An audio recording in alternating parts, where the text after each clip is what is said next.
Welcome to Magical Sleep Story on my channel Fairytale in English.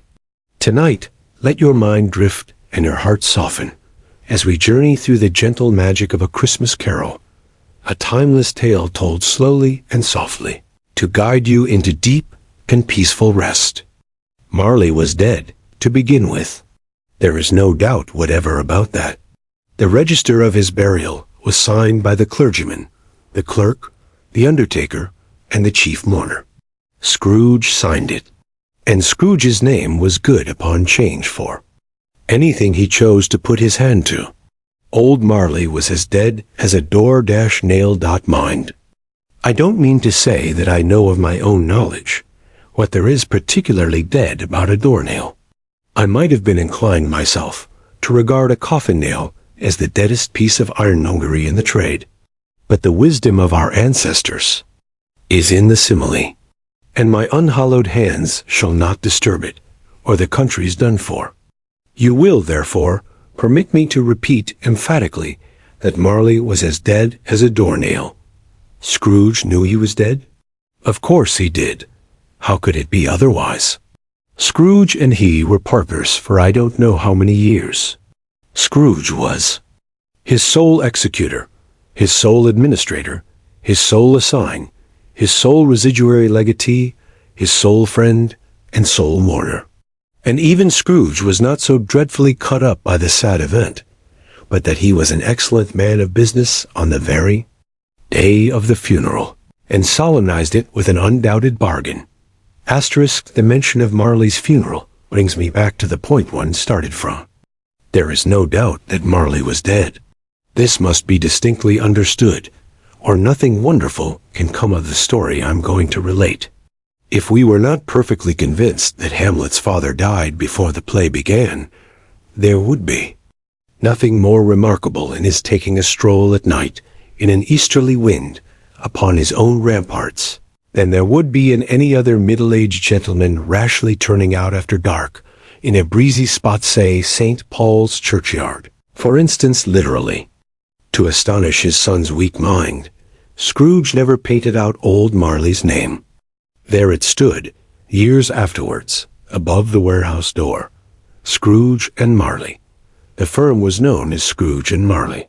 Sometimes people new to the business called Scrooge, and sometimes Marley, but he answered to both names. It was all the same to him. But he was a tight-fisted hand at the grindstone, Scrooge. A squeezing, wrenching, grasping, scraping, clutching, covetous old sinner, hard and sharp as flint, from which no steel had ever struck out generous fire. Secret, and self-contained, and solitary as an oyster. The cold within him froze his old features, nipped his pointed nose, shriveled his cheek, stiffened his gait, made his eyes red, his thin lips blue, and spoke out shrewdly in his grating voice. A frosty rime was on his head and on his eyebrows, and his wiry chin. He carried his own low temperature always about with him. He iced his office in the dog days, and didn't thaw it 1 degree at Christmas. External heat and cold had little influence on Scrooge. No warmth could warm, no wintry weather chill him. No wind that blew was bitterer than he. No falling snow was more intent upon its purpose. No pelting rain less open to entreaty. Foul weather didn't know where to have him. The heaviest rain, and snow, and hail, and sleet could boast of the advantage over him in only one respect. They often came down, handsomely, and Scrooge never did.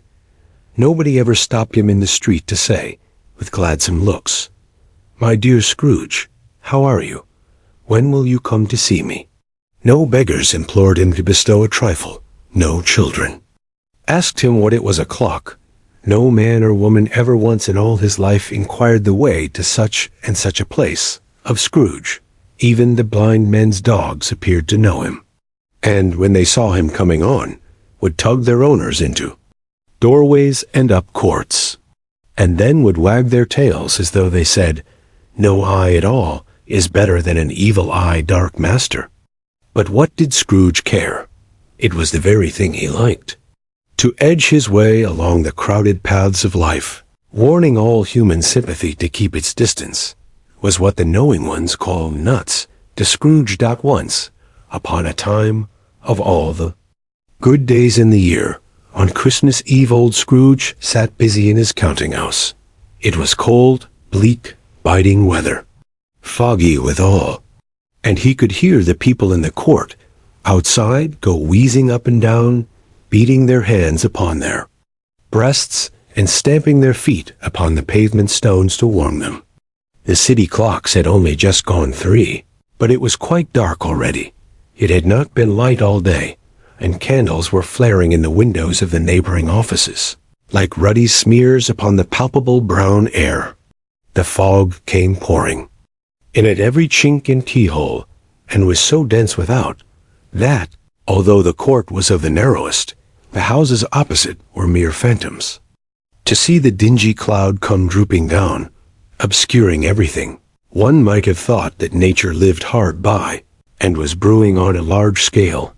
The door of Scrooge's counting house was open, that he might keep his eye upon his clerk, who, in a dismal little cell beyond, a sort of tank, was copying letters.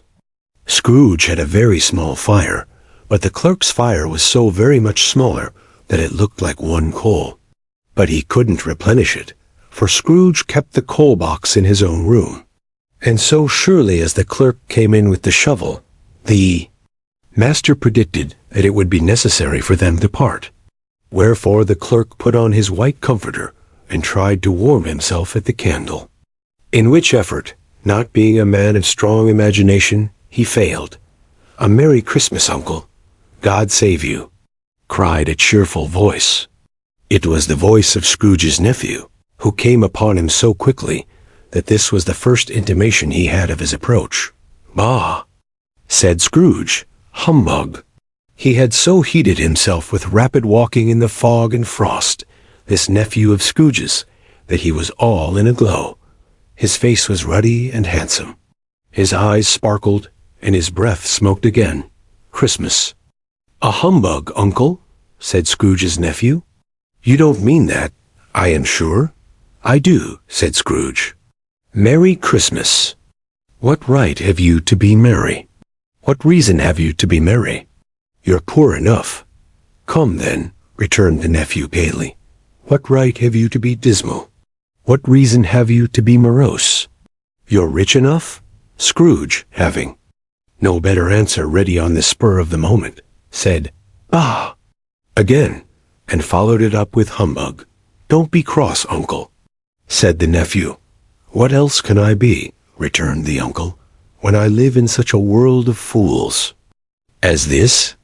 Merry Christmas! Out upon Merry Christmas! What's Christmas time to you but a time for paying bills without money? A time for finding yourself a year older, and not an hour richer. A time for balancing your books, and having every item in M, through a round dozen of months presented dead against you? If I could work my will," said Scrooge indignantly, "every idiot who goes about with Merry Christmas on his lips should be boiled with his own pudding, and buried with a stake of holly through his heart. He should, Uncle," pleaded the nephew. "Nephew," returned the uncle sternly, "keep Christmas in your own way, and let me keep it in mine." "Keep it," repeated Scrooge's nephew. "But you don't keep it." "Let me leave it alone, then," said Scrooge. "Much good may it do you. Much good it has ever done you. There are many things from which I might have derived good, by which I have not profited, I dare say," returned the nephew. "Christmas among the rest.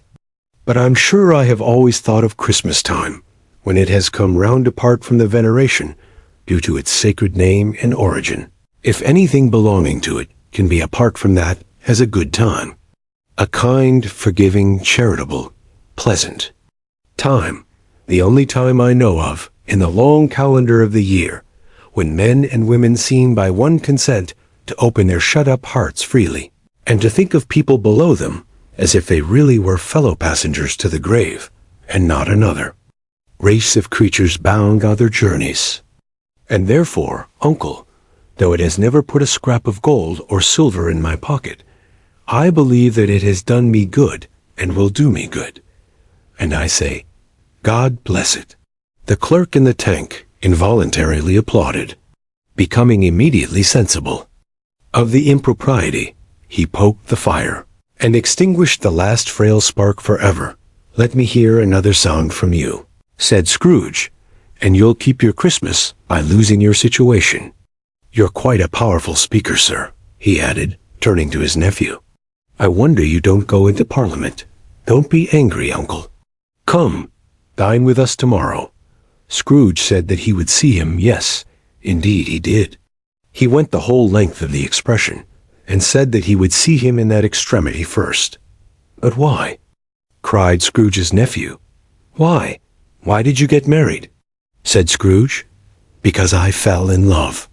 "Because you fell in love," growled Scrooge, as if that were the only one thing in the world more ridiculous than a Merry Christmas. "Good afternoon." "Nay, uncle, but you never came to see me before that happened. Why give it as a reason for not coming now?" "Good afternoon," said Scrooge. "I want nothing from you. I ask nothing of you. Why cannot we be friends?" "Good afternoon," said Scrooge. "I am sorry, with all my heart, to find you so resolute.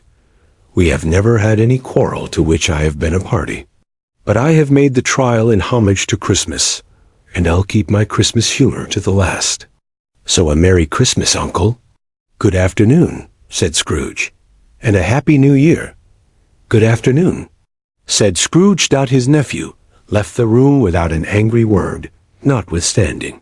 He stopped at the outer door to bestow the greetings of the season on the clerk, who, cold as he was warmer than Scrooge, for he returned them cordially. "There's another fellow," muttered Scrooge, who overheard him. "My clerk, with 15 shillings a week, and a wife and family, talking about a Merry Christmas. I'll retire to Bedlam." This lunatic, in letting Scrooge's nephew out, had let 2 other people in. They were portly gentlemen, pleasant to behold, and now stood with their hats off in Scrooge's office. They had books and papers in their hands, and bowed to him. Scrooge and Marley's. "I believe," said one of the gentlemen, referring to his list. "Have I the pleasure of addressing Mr. Scrooge, or Mr. Marley?"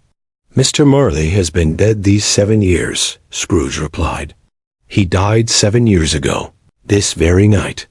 We have no doubt his liberality is well represented by his surviving partner," said the gentleman, presenting his credentials.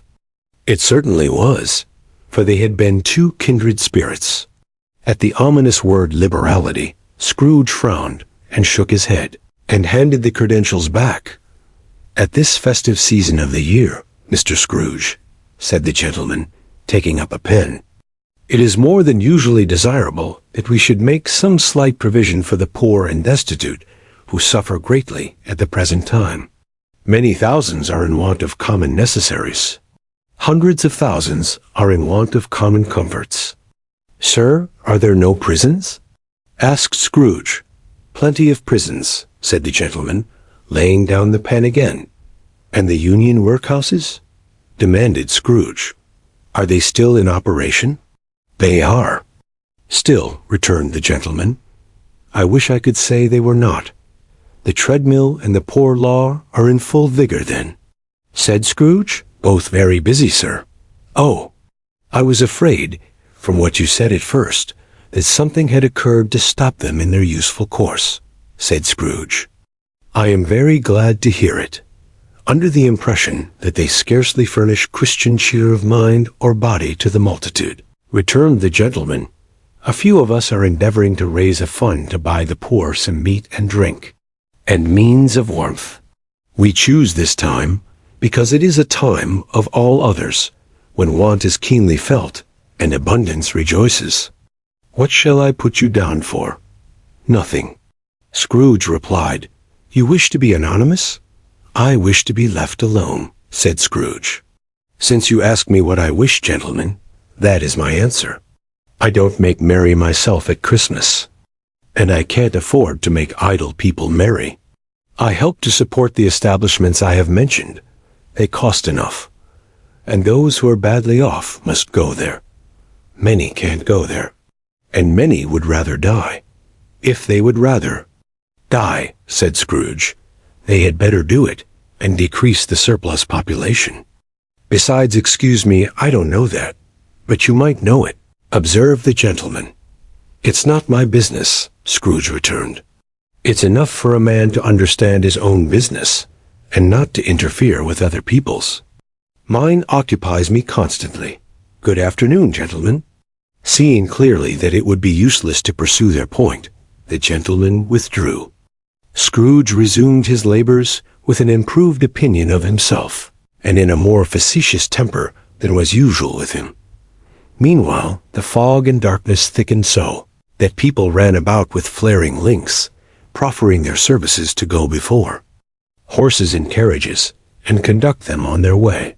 The ancient tower of a church, whose gruff old bell was always peeping slyly down at Scrooge out of a Gothic window in the wall, became invisible and struck the hours and quarters in the clouds, with tremulous vibrations afterwards, as if its teeth were chattering in its frozen head up there. The cold became intense. In the main street, at the corner of the court, some laborers were repairing the gas pipes, and had lighted a great fire in a brazier, round which a party of ragged men and boys were gathered, warming their hands and winking their eyes before the blaze and rapture. The water plug being left in solitude, its overflowing suddenly congealed and turned to misanthropic ice. The brightness of the shops, where holly sprigs and berries crackled in the lamp heat of the windows, made pale faces ruddy as they passed. Poulterers' and grocers' trades became a splendid joke, a glorious pageant with which it was next. Too impossible to believe that such dull principles as bargain and sale had anything to do. The Lord Mayor, in the stronghold of the mighty mansion house, gave orders to his 50 cooks and butlers to keep Christmas as a Lord Mayor's household should, and even the little tailor, whom he had fined 5 shillings on the previous Monday, for being drunk and bloodthirsty in the streets, stirred up tomorrow's pudding in his garret, while his lean wife and the baby sallied out to buy the beef. Asterisk foggier yet, and colder. Piercing, searching, biting cold. If the good St. Dunstan had but nipped the evil spirit's nose with a touch of such weather as that, instead of using his familiar weapons, then indeed he would have roared to lusty purpose. The owner of one scant young nose gnawed and mumbled. By the hungry cold as bones are gnawed by dogs, stooped down at Scrooge's keyhole to regale him with a Christmas carol. But at the first sound of God bless you, merry gentlemen, may nothing you dismay. Scrooge seized the ruler with such energy of action that the singer fled in terror, leaving the keyhole to the fog, and even more congenial frost, dot at length the hour of shutting up the counting-house arrived. With an ill-will Scrooge dismounted from his stool, and tacitly admitted the fact to the expectant clerk in the tank, who instantly snuffed his candle out and put on his hat. "You'll want all day tomorrow, I suppose?" said Scrooge. "If." "Quite convenient, sir." "It's not convenient," said Scrooge, "and it's not fair. If I was to stop half a crown for it, you'd think yourself ill-used, I'll be bound?" The clerk smiled faintly. "And yet," said Scrooge, "you don't think me ill-used when I pay a day's wages for no work."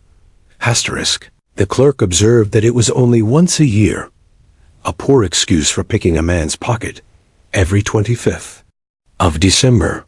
Said Scrooge, buttoning his greatcoat to the chin. "But I suppose you must have the whole day. Be here all the earlier next morning." The clerk promised that he would, and Scrooge walked out with a growl.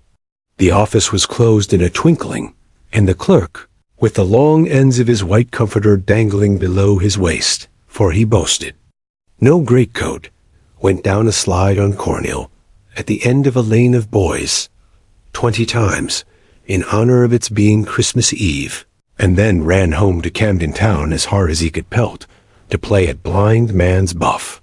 Scrooge took his melancholy dinner in his usual melancholy tavern. and having read all the newspapers, and beguiled the rest of the evening with his banker's book, went home to bed. He lived in chambers which had once belonged to his deceased partner. They were a gloomy suite of rooms, in a lowering pile of building up a yard, where it had so little business to be, that one could scarcely help fancying it must have run there when it was a young house, playing at hide-and-seek with other houses, and have forgotten the way out again. It was old enough now, and dreary enough, for nobody lived in it but Scrooge, the other rooms being all let out as offices. The yard was so dark that even Scrooge, who knew its every stone, was fain to grope with his hands. The fog and frost so hung about the black old gateway of the house that it seemed as if the genius of the weather sat in mournful meditation on the threshold. Now, it is a fact that there was nothing at all particular about the knocker on the door, except that it was very large. It is also a fact that Scrooge had seen it, night and morning, during his whole residence in that place. Also that Scrooge had as little of what is called fancy about him as any man in the city of London, even including, which is a bold word, the corporation, alderman, and livery. Let it also be borne in mind that Scrooge had not bestowed one thought on Marley since his last mention of his 7 years dead partner that afternoon. And then let any man explain to me, if he can, how it happened that Scrooge, having his key in the lock of the door, saw in the knocker, without its undergoing any intermediate process of change, not a knocker, but Marley's face. Marley's face. It was not in impenetrable shadow, as the other objects in the yard were, but had a dismal light about it, like a bad lobster in a dark cellar. It was not angry or ferocious, but looked at Scrooge as Marley used to look, with ghostly spectacles turned up on its ghostly forehead. The hair was curiously stirred, as if by breath or hot air, and though the eyes were wide open, they were perfectly motionless. That, and its livid color, made it horrible. But its horror seemed to be in spite of the face, and beyond its control, rather than a part of its own expression. As Scrooge looked fixedly at this phenomenon, it was a knocker again, to say that he was not startled, or that his blood was not conscious of a terrible sensation to which it had been a stranger from infancy, would be untrue. But he put his hand upon the key he had relinquished, turned it sturdily, walked in, and lighted his candle. He did pause, with a moment's irresolution, before he shut the door. And he did look cautiously behind it first, as if he half expected to be terrified with the sight of Marley's pigtail sticking out into the hall. But there was nothing on the back of the door, except the screws and nuts that held the knocker on, so he said, "Pooh, pooh," and closed it with a bang. The sound resounded through the house like thunder. Every room above, and every cask in the wine merchant's cellars below, appeared to have a separate peal of echoes of its own. Scrooge was not a man to be frightened by echoes. He fastened the door, and walked across the hall, and up the stairs, slowly too, trimming his candle as he went. You may talk vaguely about driving a coach and 6 up a good old flight of stairs, or through a bad young Act of Parliament. But I mean to say, you might have got a hearse up that staircase and taken it broadwise, with the splinter bar towards the wall and the door towards the balustrades, and done it easy. There was plenty of width for that, and room to spare, which is perhaps the reason why Scrooge thought he saw a locomotive hearse going on before him in the gloom. Half a dozen gas lamps out of the street wouldn't have lighted the entry too well, so you may suppose that it was pretty dark with Scrooge's dip.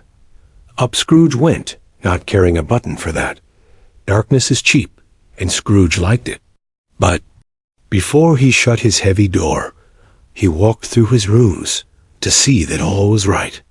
He had just enough recollection of the face to desire to do that. Sitting room, bedroom, lumber room, all as they should be. Nobody under the table, nobody under the sofa.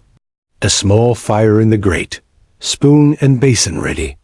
and a little saucepan of gruel. Scrooge had a cold in his head upon the hob. Nobody under the bed, nobody in the closet, nobody in his dressing gown, which was hanging up in a suspicious attitude against the wall. Lumber room as usual. Old fire guard, old shoes, 2 fish baskets, washing stand on 3 legs, and a poker. Asterisk, quite satisfied, he closed his door and locked himself in.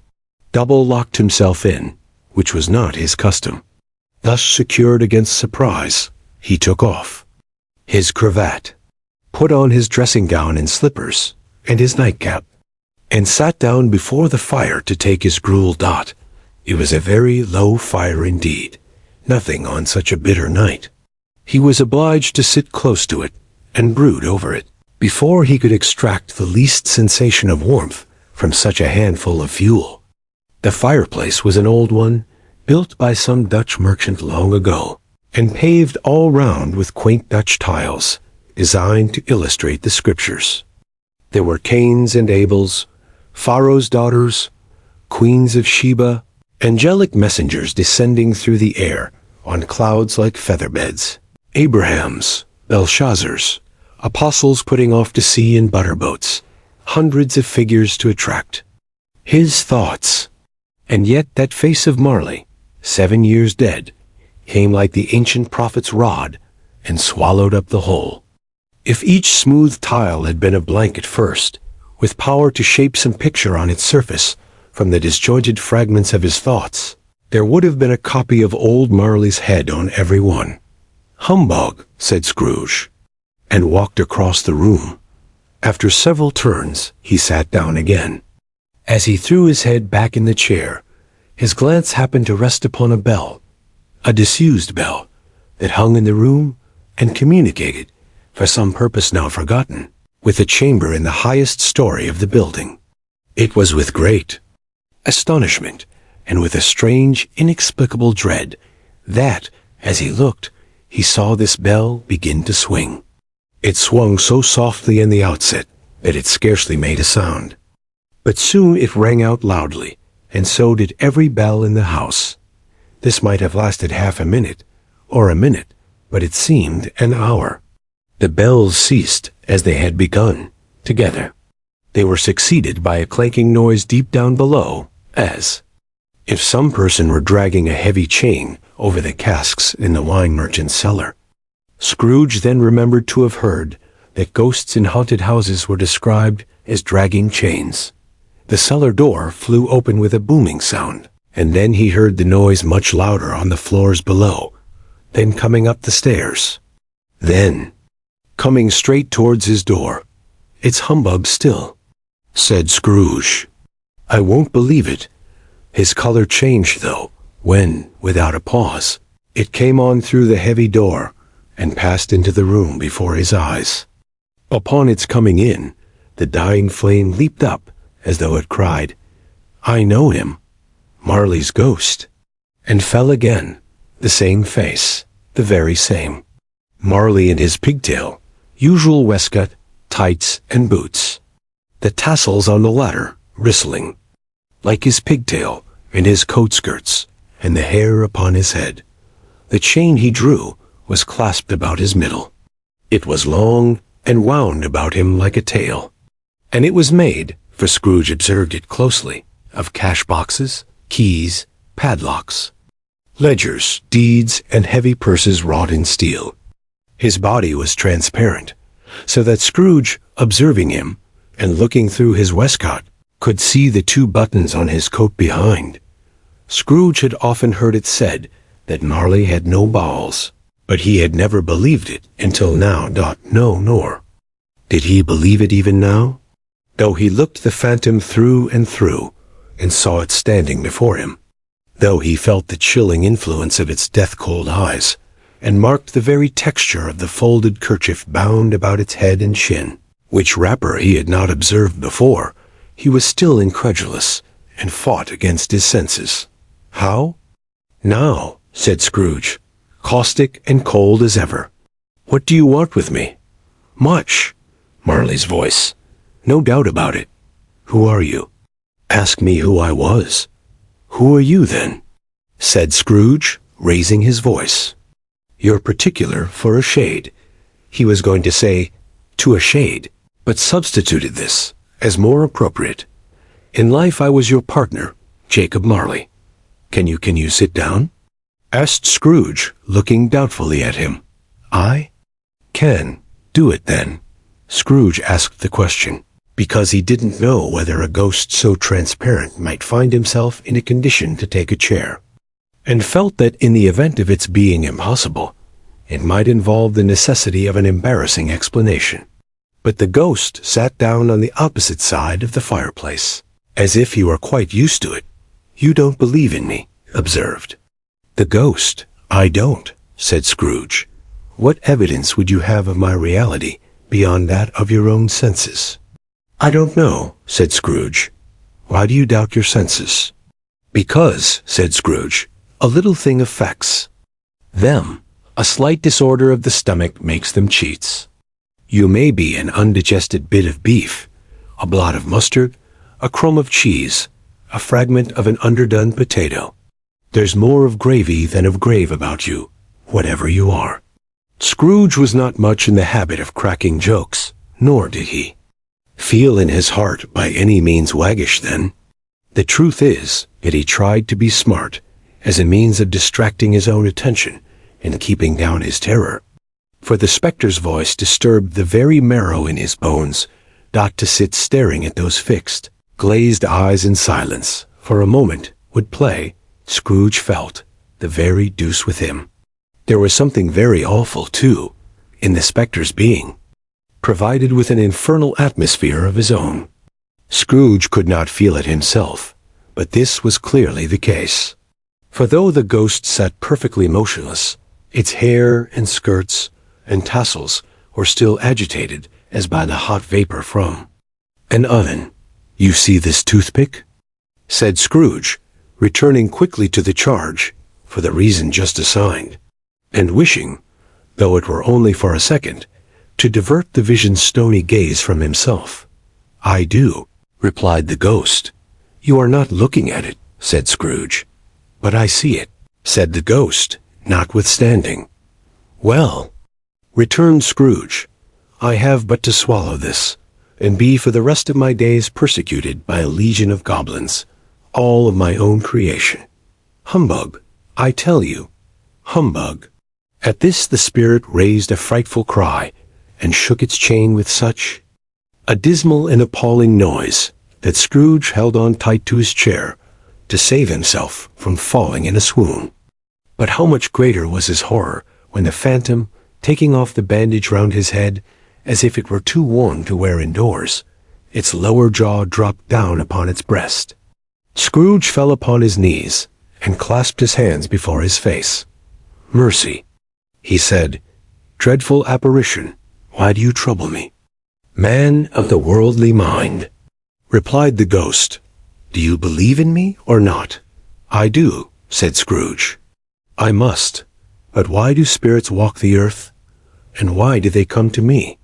It is required of every man, the ghost returned, that the spirit within him should walk abroad among his fellow men, and travel far and wide.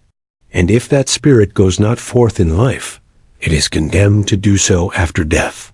It is doomed to wander through the world, oh, woe is me, and witness what it cannot share, but might have shared on earth, and turned to happiness.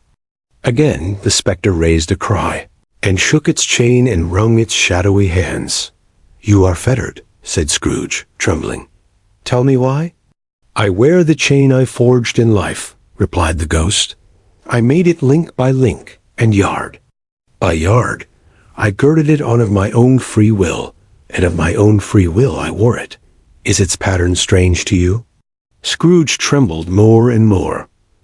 Or would you know, pursued the ghost, the weight and length of the strong coil you bear yourself?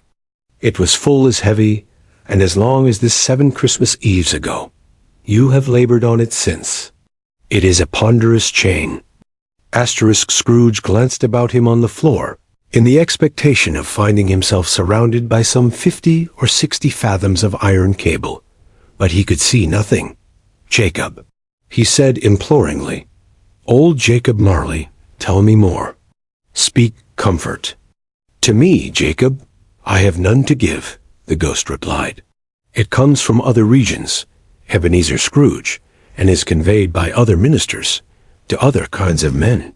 Nor can I tell you what I would. A very little more is all permitted to me. I cannot rest, I cannot stay, I cannot linger anywhere. My spirit never walked beyond our counting-house, mark me. In life my spirit never roved beyond the narrow limits of our money-changing hole, and weary journeys lie before me." It was a habit with Scrooge, whenever he became thoughtful, to put his hands in his breeches pockets, pondering on what the ghost had said. He did so now, but without lifting up his eyes or getting off his knees. "You must have been very slow about it, Jacob," Scrooge observed in a businesslike manner, though with humility and deference. "Slow," the ghost repeated. 7 years dead, mused Scrooge, "and traveling all the time?" "The whole time," said the ghost. "No rest, no peace. Incessant torture of remorse." "You travel fast?" said Scrooge. "On the wings of the wind," replied the ghost. "You might have got over a great quantity of ground in 7 years," said Scrooge. The ghost, on hearing this, set up another cry, and clanked its chain so hideously in the dead silence of the night that the ward would have been justified in indicting it for a nuisance. "Oh, captive, bound, and double-ironed," cried the phantom, "not to know that ages of incessant labor by immortal creatures, for this earth must pass into eternity before the good of which it is susceptible is all developed. Not to know that any Christian spirit working kindly in its little sphere, whatever it may be, will find its mortal life too short for its vast means of usefulness.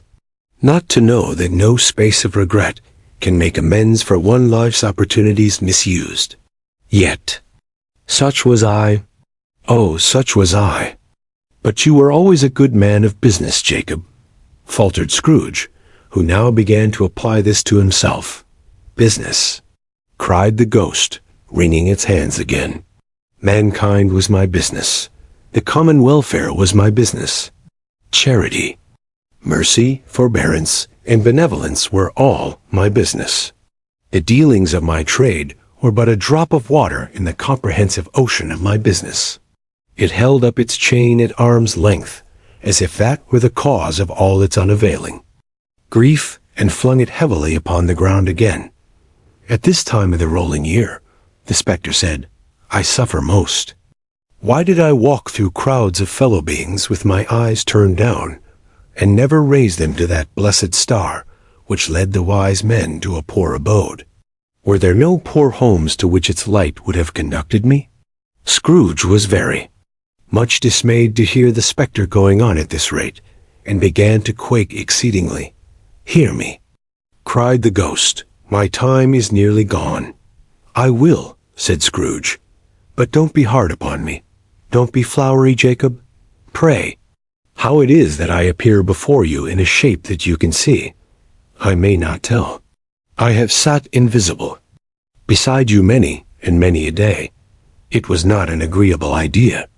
Scrooge shivered, and wiped the perspiration from his brow. That is no light part of my penance, pursued the ghost. I am here tonight to warn you that you have yet a chance, and hope of escaping my fate. A chance and hope of my procuring, Ebenezer. You were always a good friend to me, said Scrooge. Thank ye. You will be haunted, resumed the ghost, by 3 spirits. Scrooge's countenance fell almost as low as the ghost's had done. Is that the chance and hope you mentioned, Jacob? He demanded in a faltering voice. It is. I think I'd rather not, said Scrooge.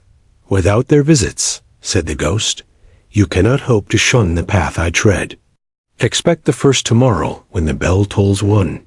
Couldn't I take him all at once and have it over, Jacob? Hinted Scrooge. Expect the second on the next night at the same hour.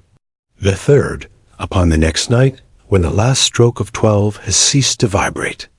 Look to see me no more, and look that, for your own sake, you remember what has passed between us."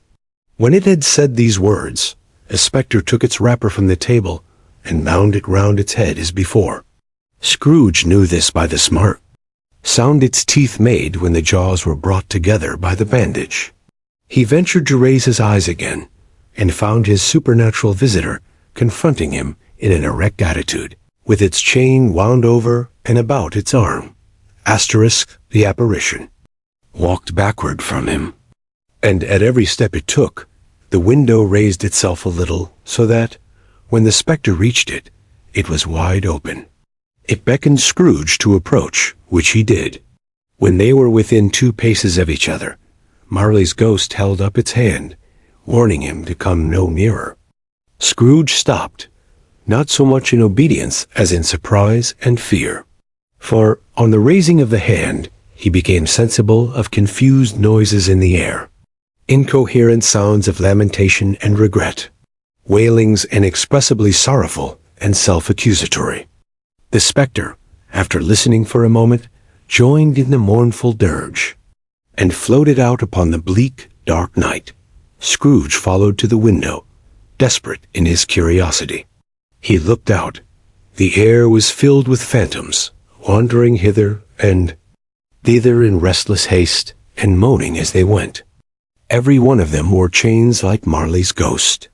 Some few, they might be guilty governments, were linked together. None were free. Many had been personally known to Scrooge in their lives. He had been quite familiar with one old ghost in a white waistcoat with a monstrous iron safe attached to its ankle, who cried piteously at being unable to assist a wretched woman with an infant, whom it saw below upon a doorstep. The misery with them all was clearly that they sought to interfere for good in human matters, and had lost the power forever. Whether these creatures faded into mist, or mist enshrouded them, he could not tell. But they and their spirit voices faded together, and the night became as it had been when he walked home. Scrooge closed the window and examined the door by which the ghost had entered. It was double-locked, as he had locked it with his own hands, and the bolts were undisturbed. He tried to say humbug, but stopped at the first syllable. And being, from the emotions he had undergone, or the fatigues of the day, or his glimpse of the invisible world, or the dull conversation of the ghost, or the lateness of the hour, much in need of repose, went straight to bed without undressing, and fell asleep upon the instant. Asterisk, when Scrooge awoke, it was so dark that, looking out of bed, he could scarcely distinguish the transparent window from the opaque walls of his chamber. He was endeavoring to pierce the darkness with his ferret eyes, when the chimes of a neighboring church struck the 4 quarters. So he listened for the hour dot. To his great astonishment, the heavy bell went on from 6 to 7, and from 7 to 8, and regularly up to 12. Then stopped. 12. It was past 2 when he went to bed. The clock was wrong. An icicle must have got into the works. 12. He touched the spring of his repeater to correct this most preposterous clock. Its rapid little pulse beat 12, and stopped. "Why, it isn't possible," said Scrooge, "that I can have slept through a whole day and far into another night. It isn't possible that anything has happened to the sun, and this is 12 at noon." Asterisk, the idea being an alarming one, he scrambled out of bed and groped his way to the window. He was obliged to rub the frost off with the sleeve of his dressing gown, before he could see anything, and could see very little then. All he could make out was that it was still very foggy and extremely cold, and that there was no noise of people running to and fro and making a great stir, as there unquestionably would have been if night had beaten off bright day and taken possession of the world. This was a great relief, because 3 days after sight of this first of exchange pay to Mr. Ebenezer Scrooge or his order, and so forth, would have become a mere United States security if there were no days to count by. Scrooge went to bed again, and thought, and thought, and thought it over and over, and could make nothing of it. The more he thought, the more perplexed he was. And the more he endeavored not to think, the more he thought. Marley's ghost bothered him exceedingly. Every time he resolved within himself, after mature inquiry, that it was all a dream, his mind flew back again, like a strong spring released, to its first position, and presented the same problem to be worked all through. Was it a dream or not? Scrooge lay in this state until the chime had gone 3/4 more, when he remembered, on a sudden, that the ghost had warned him of a visitation when the bell tolled one. He resolved to lie awake until the hour was past, and considering that he could no more go to sleep than go to heaven, this was perhaps the wisest resolution in his power. The quarter was so long that he was more than once convinced he must have sunk into a doze unconsciously, and missed the clock. At length it broke upon his listening ear. Ding dong. "A quarter past," said Scrooge, counting ding dong. "Half past," said Scrooge. Ding dong. "Asterisk a quarter to it," said Scrooge. Ding dong. "The hour itself," said Scrooge triumphantly, "and nothing else." He spoke before the hour bell sounded, which it now did with a deep, dull, hollow, melancholy one. Light flashed up in the room upon the instant, and the curtains of his bed were drawn. The curtains of his bed were drawn aside, I tell you, by a hand, not the curtains at his feet, nor the curtains at his back, but those to which his face was addressed. The curtains of his bed were drawn aside, and Scrooge, starting up into a half-recumbent attitude, found himself face to face with the unearthly visitor who drew them, as close to it as I am now to you, and I am standing in the spirit at your elbow. It was a strange figure, like a child, yet not so like a child as like an old man, viewed through some supernatural medium, which gave him the appearance of having receded from the view, and being diminished to a child's proportions. Its hair, which hung about its neck and down, its back was white, as if with age, and yet the face had not a wrinkle in it, and the tenderest blue was on the skin. The arms were very long and muscular, the hands the same, as if its hold were of uncommon strength. Its legs and feet, most delicately formed, were, like those upper members, bare. It wore a tunic of the purest white, and round its waist was bound a lustrous belt, the sheen of which was beautiful. It held a branch of fresh green holly in its hand, and in singular contradiction of that wintry emblem, had its dress trimmed with summer flowers. But the strangest thing about it was, that from the crown of its head there sprang a bright clear jet of light, by which all this was visible, and which was doubtless the occasion of its using, in its duller moments, a great extinguisher for a cap, which it now held under its arm. Even this, though, when Scrooge looked at it with increasing steadiness, was not its strangest quality. For, as its belt sparkled and glittered, now in one part and now in another, and what was light one instant at another time was dark, so the figure itself fluctuated in its distinctness, being now a thing with one arm, now with one leg, now with 20 legs, now a pair of legs without a head, now a head without a body, of which dissolving parts no outline would be visible in the dense gloom wherein they melted away. And in the very wonder of this, it would be itself again, distinct and clear as ever. "Are you the spirit, sir, whose coming was foretold to me?" asked Scrooge. "I am." The voice was soft and gentle, singularly low, as if, instead of being so close behind him, it were at a distance. "Who and what are you?" Scrooge demanded. "I am the ghost of Christmas past." "Long past?" inquired Scrooge, observant of its dwarfish stature. "No, your past." Perhaps Scrooge could not have told anybody why, if anybody could have asked him. But he had a special desire to see the spirit in his cap, and begged him to be covered. "What?" exclaimed the ghost. "Would you so soon put out with worldly hands, the light I give? Is it not enough that you are one of those whose passions made this cap and forced me through whole trains of years to wear it low upon my brow?" Scrooge reverently disclaimed all intention to offend, or any knowledge of having wilfully bonneted the spirit at any period of his life. He then made bold to inquire what business brought him there. "Your welfare," said the ghost. Scrooge expressed himself much obliged, but could not help thinking that a night of unbroken rest would have been more conducive to that end. The spirit must have heard him thinking, for it said immediately, "Your reclamation, then. Take heed."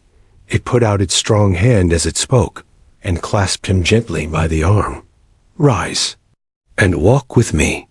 It would have been in vain for Scrooge to plead that the weather and the hour were not adapted to pedestrian purposes. That bed was warm, and the thermometer a long way below freezing. That he was clad but lightly in his slippers, dressing gown, and nightcap, and that he had a cold upon him at that time. The grasp, though gentle as a woman's hand, was not to be resisted. He rose, but finding that the spirit made towards the window, clasped its robe in supplication. "I am a mortal," Scrooge remonstrated, "and liable to fall." "Bear but a touch of my hand there," said the spirit, laying it upon his heart, "and you shall be upheld in more than this." As the words were spoken, they passed through the wall, and stood upon an open country road, with fields on either hand. The city had entirely vanished. Not a vestige of it was to be seen. The darkness and the mist had vanished with it, for it was a clear, cold winter day with snow upon the ground. "Good heaven," said Scrooge, clasping his hands together as he looked about him. "I was bred in this place. I was a boy here." The spirit gazed upon him mildly. Its gentle touch, though it had been light and instantaneous, appeared still present to the old man's sense of feeling. He was conscious of 1,000 odors floating in the air, each one connected with 1,000 thoughts, and hopes and joys and cares long, long forgotten. "Your lip is trembling," said the ghost. "And what is that upon your cheek?" Scrooge muttered, with an unusual catching in his voice, that it was a pimple, and begged the ghost to lead him where he would. "You recollect the way?" inquired the spirit. "Remember it," cried Scrooge with fervor. "I could walk it blindfold. Strange to have forgotten it for so many years." Observed the ghost. "Let us go on." They walked along the road, Scrooge recognizing every gate and post and tree, until a little market town appeared in the distance, with its bridge, its church, and winding river. Some shaggy ponies now were seen trotting towards them with boys upon their backs, who called to other boys in country gigs and carts, driven by farmers. All these boys were in great spirits, and shouted to each other, until the broad fields were so full of merry music, that the crisp air laughed to hear it. "These are but shadows of the things that have been," said the ghost. "They have no consciousness of us." The jocund travelers came on, and as they came, Scrooge knew and named them every one. Why was he rejoiced beyond all bounds to see them? Why did his cold eye glisten, and his heart leap up as they went past? Why was he filled with gladness when he heard them give each other "Merry Christmas" as they parted at crossroads and byways for their several homes? What was Merry Christmas to Scrooge? Out upon Merry Christmas, what good had it ever done to him? "The school is not quite deserted," said the ghost. "A solitary child, neglected by his friends, is left there still." Scrooge said he knew it, and he sobbed. They left the high road by a well-remembered lane, and soon approached a mansion of dull red brick, with a little weathercock-surmounted cupola on the roof, and a bell hanging in it. It was a large house, but one of broken fortunes, for the spacious offices were little used. Their walls were damp and mossy, their windows broken, and their gates decayed. Fowls clucked and strutted in the stables. and the coach houses and sheds were overrun with grass, nor was it more retentive of its ancient state within. For, entering the dreary hall, and glancing through the open doors of many rooms, they found them poorly furnished, cold, and vast. There was an earthy savor in the air, a chilly bareness in the place, which associated itself somehow with too much getting up by candlelight and not too much to eat. They went, the ghost and Scrooge, across the hall, to a door at the back of the house. It opened before them, and disclosed a long, bare, melancholy room, made barer still by lines of plain deal forms and desks. At one of these a lonely boy was reading near a feeble fire, and Scrooge sat down upon a form, and wept to see his poor forgotten self as he had used to be. Not a latent echo in the house, not a squeak and scuffle from the mice behind the paneling, not a drip from the half-thawed waterspout in the dull yard behind, not a sigh among the leafless boughs of one despondent poplar, not the idle swinging of an empty storehouse door. No, not a clicking in the fire, but fell upon the heart of Scrooge with softening influence, and gave a freer passage to his tears. The spirit touched him on the arm, and pointed to his younger self, intent upon his reading. Suddenly, a man in foreign garments, wonderfully real and distinct to look at, stood outside the window, with an axe stuck in his belt, and leading by the bridle an ass laden with wood.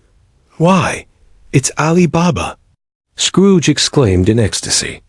"It's dear old honest Ali Baba. Yes, yes, I know.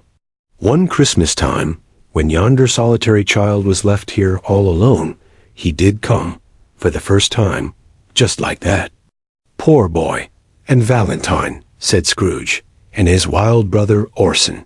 There they go. And what's his name, who was put down in his drawers, asleep, at the gate of Damascus? Don't you see him? And the Sultan's groom turned upside down. By the genii, there he is upon his head. Serve him right. I'm glad of it. What business had he to be married to the princess?" To hear Scrooge expending all the earnestness of his nature on such subjects, in a most extraordinary voice between, laughing and crying, and to see his heightened and excited face, would have been a surprise to his business friends in the city indeed. "As the parrot," cried Scrooge, "green body and yellow tail, with a thing like a lettuce growing out of the top of his head. There he is. Poor Robin Crusoe, he called him, when he came home again after sailing round the island. Poor Robin Crusoe. Where have you been, Robin Crusoe?" The man thought he was dreaming, but he wasn't. It was the parrot, you know. There goes Friday, running for his life to the little creek. Hullo! Hoop! Halloo! Then, with a rapidity of transition very foreign to his usual character, he said, in pity for his former self, "Poor boy," and cried again.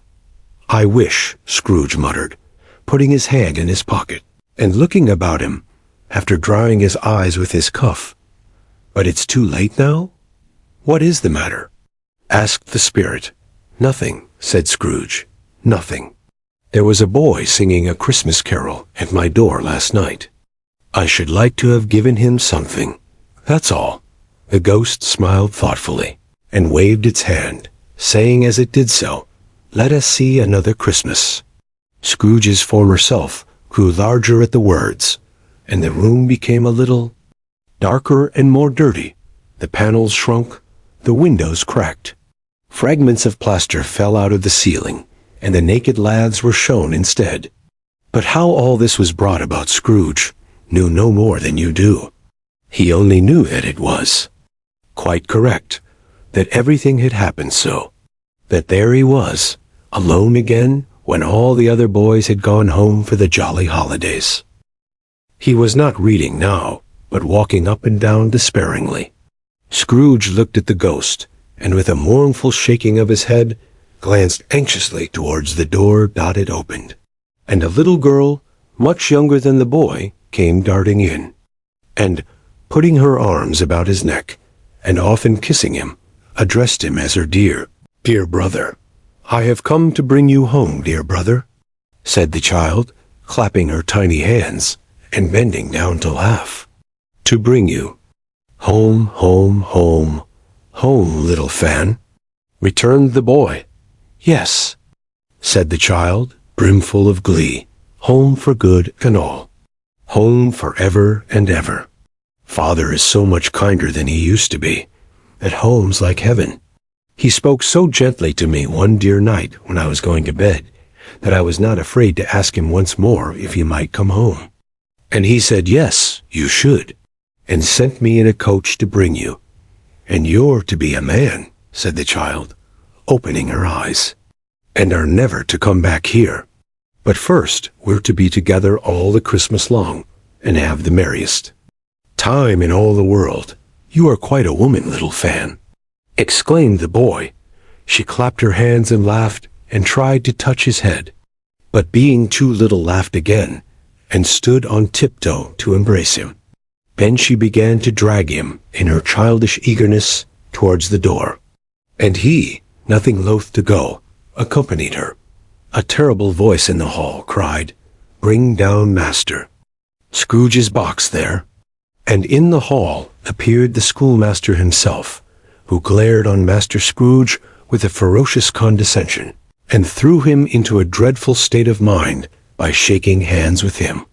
He then conveyed him and his sister into the veriest old well of a shivering best parlor that ever was seen, where the maps upon the wall, and the celestial and terrestrial globes in the windows, were waxy with cold.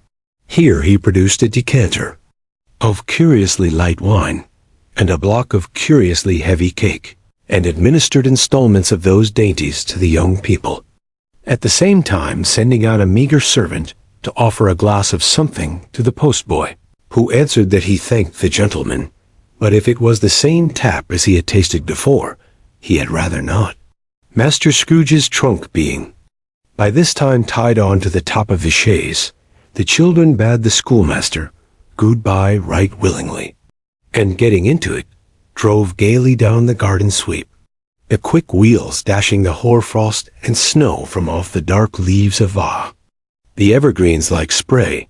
Asterisk, always a delicate creature, whom a breath might have withered, said the ghost, but she had a large heart. So she had, cried Scrooge. You're right. I will not gainsay it, spirit. God forbid.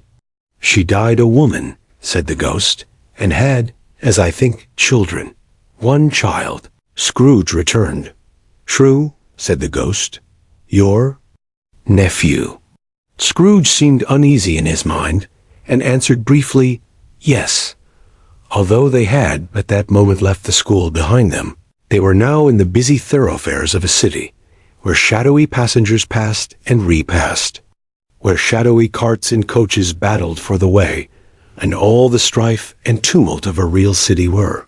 It was made plain enough, by the dressing of the shops, that here, too, it was Christmas time again. But it was evening, and the streets were lighted up. The ghost stopped at a certain warehouse door, and asked Scrooge if he knew it. Know it, said Scrooge. Was I apprenticed here? They went in.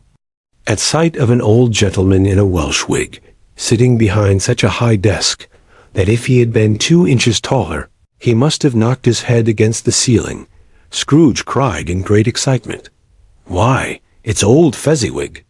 Bless his heart, it's Fezziwig alive again.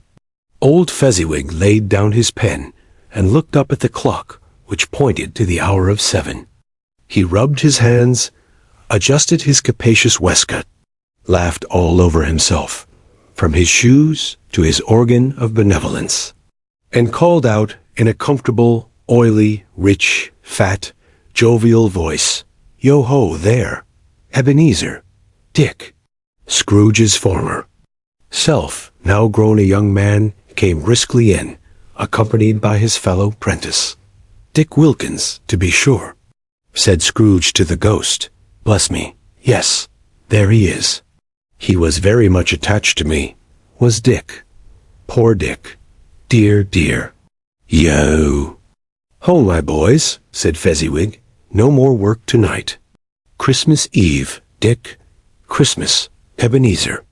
Let's have the shutters up, cried old Fezziwig, with a sharp clap of his hands, before a man can say Jack Robinson. You wouldn't believe how those two fellows went at it.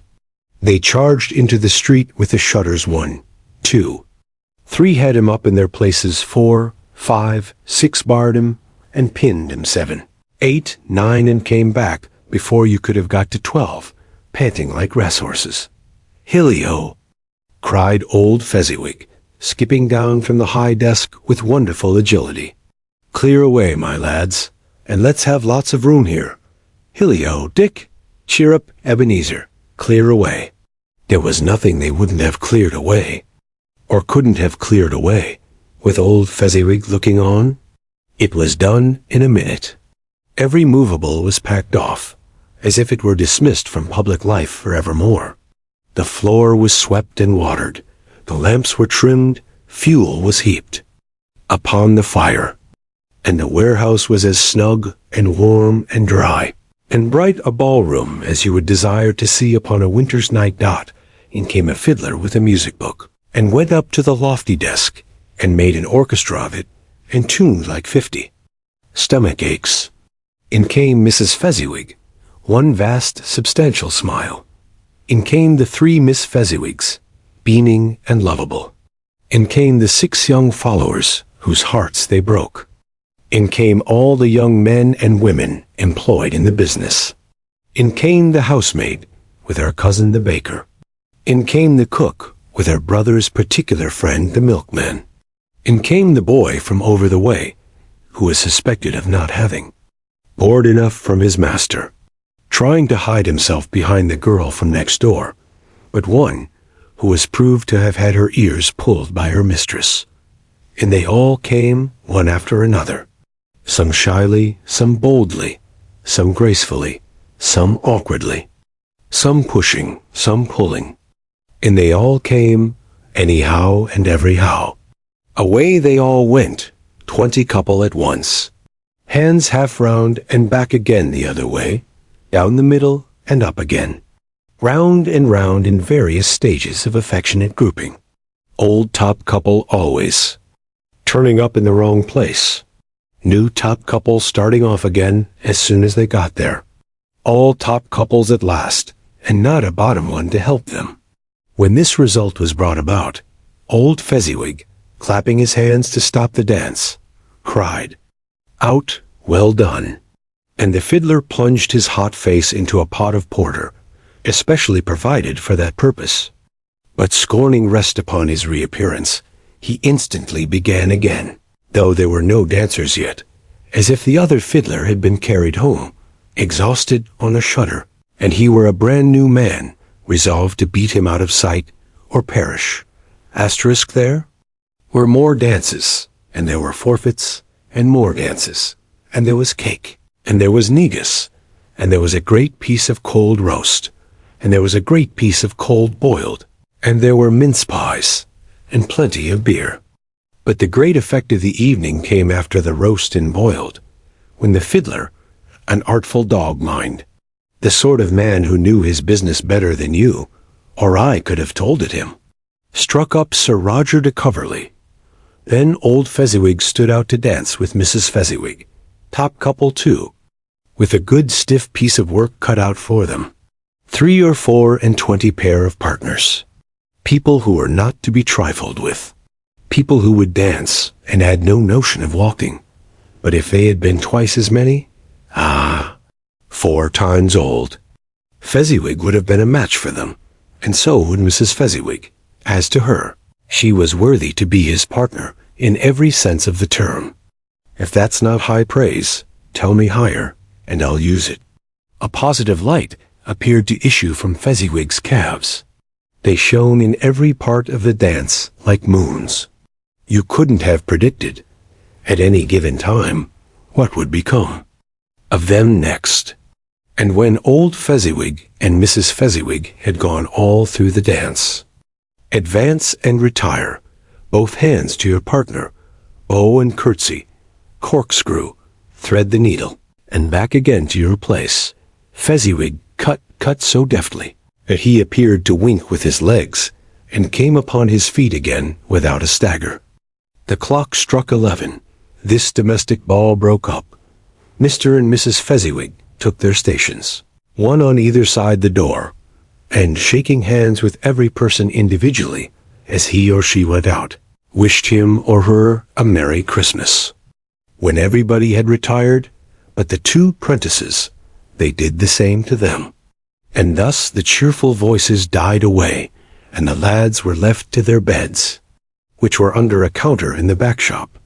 During the whole of this time, Scrooge had acted like a man out of his wits.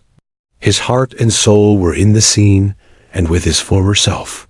He corroborated everything, remembered everything, enjoyed everything, and underwent the strangest agitation.